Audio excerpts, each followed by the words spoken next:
Hey everybody, it's Ben with 8FD Designs in Decatur, Texas. 20 years ago, we shot a TV series called Weekend Welder. The idea behind that show was to teach DIY people about hobby welding, starting with simple tools and simple techniques and adding on from there. Although a lot of things have changed since way back then, welding and welding projects are still pretty much the same, so we're systematically recutting our original footage for YouTube. In our first video, which you can link to here, we went over the basics of setting up a welding area and did an introduction to stick welding. In today's video, we're going to do our first project, a boot scraper. Over the next several videos, we'll introduce more tools, more techniques, do some finishing, and continue to move on to bigger and better projects. Now that we've learned a few welds, let's do our first little project. What we've selected to do is fairly simple, is a boot scraper. The reason that we've selected this as our first project is it's fairly easy to do, the welds aren't very complicated, doesn't take a whole lot to get our pieces ready to go, and these pieces of metal you can pick up just about anywhere. Our uprights are 5/8 round, our lower cross piece is 3/8 square, and our main scraper piece is 1/4 inch by 1.5 inches. Let's look at the rest of the materials and supplies we'll need to get going, then we'll start cutting things. The material requirements for our boot scraper project are simple. Our local hardware store keeps most metals in 36 and 24-inch lengths, so we picked up one 36-inch piece of 5/8 round, a 36-inch piece of 3/8 square, and a 24-inch piece of 1/4 by 1.5 inches. In addition to that, we'll need 1 can each of metal primer and flat black paint and some emery cloth for sanding. From a tool standpoint, we'll be using a hacksaw with a 10-inch 24 tooth per inch blade, a hammer and nails, and our metal files. An important tool for metalworking is a vise. I've had one in my shop for several years that actually belonged to my father. It was getting kind of worn out, so I decided to go out and get a new one. For our uprights, we're going to take our 36-inch piece of 5/8 round, put it in the vise, mark it, and cut it. Now for marking steel, there's a couple of different tools that work for you. For dirty and rusted steel, a soapstone and a holder works fairly well. Unfortunately, on something nice and clean like this, it doesn't mark very well, so I'll typically use a black marker. Let's get our gloves and safety glasses and start cutting.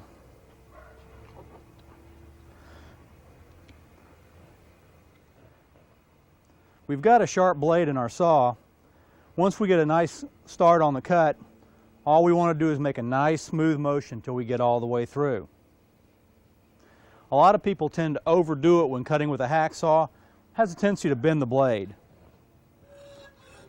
Start it nice and slow, and then just keep your stroke smooth all the way through.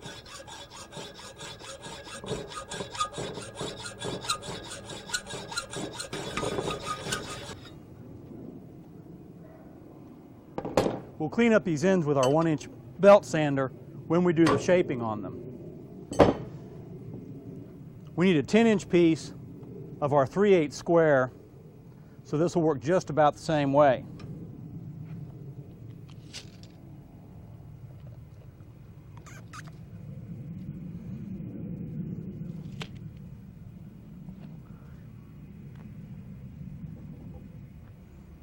Nice slow start, and then smooth strokes all the way through.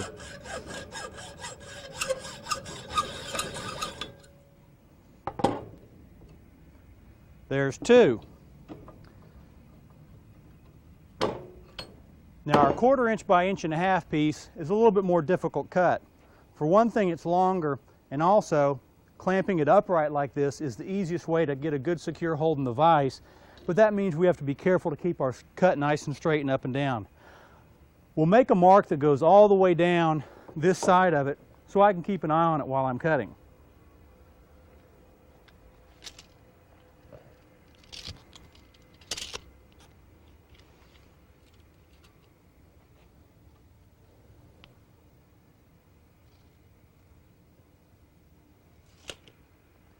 Let's see if we can make some metal fly.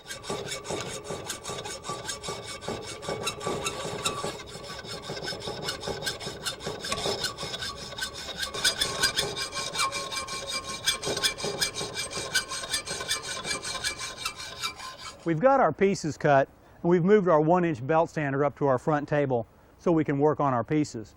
The first thing we're going to do is take our 2 cross pieces and clean up the ends and then make sure that they're exactly the same length. Right now this piece is a little bit longer than the other one, but we can easily clean that up with the belt sander. Now on our 2 round pieces, what we want to do is put a pretty good point on one end so it'll stick into the ground, and then we're just going to kind of round the other end. With all the sanding that we're going to do, it's going to generate some heat. We've got a bucket of water here to cool things off. If they get too hot, we'll come over and file for a while.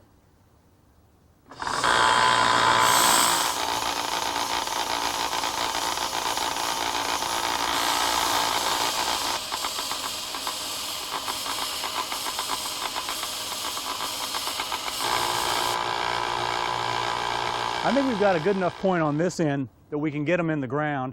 We've kind of rounded off this end also. We're going to move our sander out of the way and go ahead and get started on the welding. Because we're starting out without a whole bunch of tools, we're going to use an interesting method of clamping this stuff down today. We're going to start off by taking our frame square and just putting a straight line down on our table.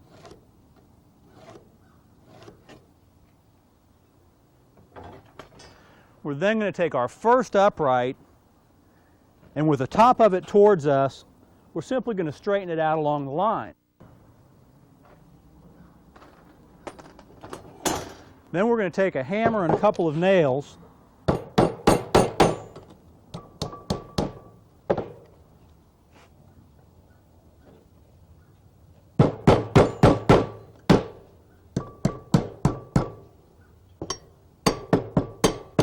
to keep everything in place. Now our top bar is thinner than our upright pieces, so what we're going to do is take a couple of thin pieces of metal and lay them on the table as spacers to hold everything up off the table. That way we don't have to worry about getting everything really straight while we're trying to weld.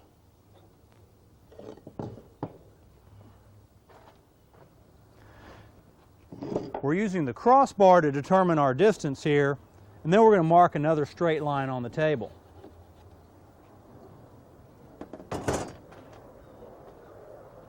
Now we'll put in a couple more nails to hold the other piece in place. We'll put a quick tack weld on each of the 4 points, double check for square, weld everything up.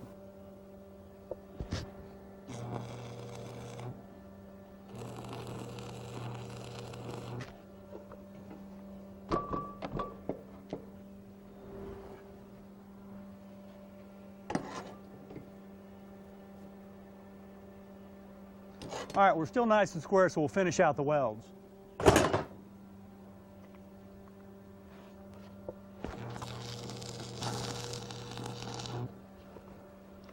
Now we'll flip it over and do the other side.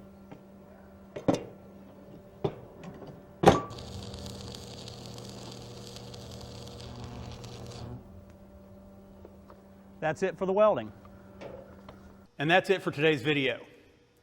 If you're just starting out in welding, it's important to know that the more time you spend practicing laying down simple beads and practicing different types of welds, the better you'll get. Likewise, the more time you spend planning and thinking through a project, the better you'll get at designing and building welded items. While in our early episodes, we did everything with a stick welder, the techniques behind wire feed welding are almost identical. After a few more episodes, we'll bring in the wire feed welder, show you how to use that, and keep growing our projects. If you enjoyed this video, subscribe to our channel and follow along. 8FD Designs works out of 32,000 square feet of building on 3.5 acres in Decatur, Texas. If you're interested in our markets, our store, our classroom, or seeing our various workshops, come and see us in Decatur, Texas.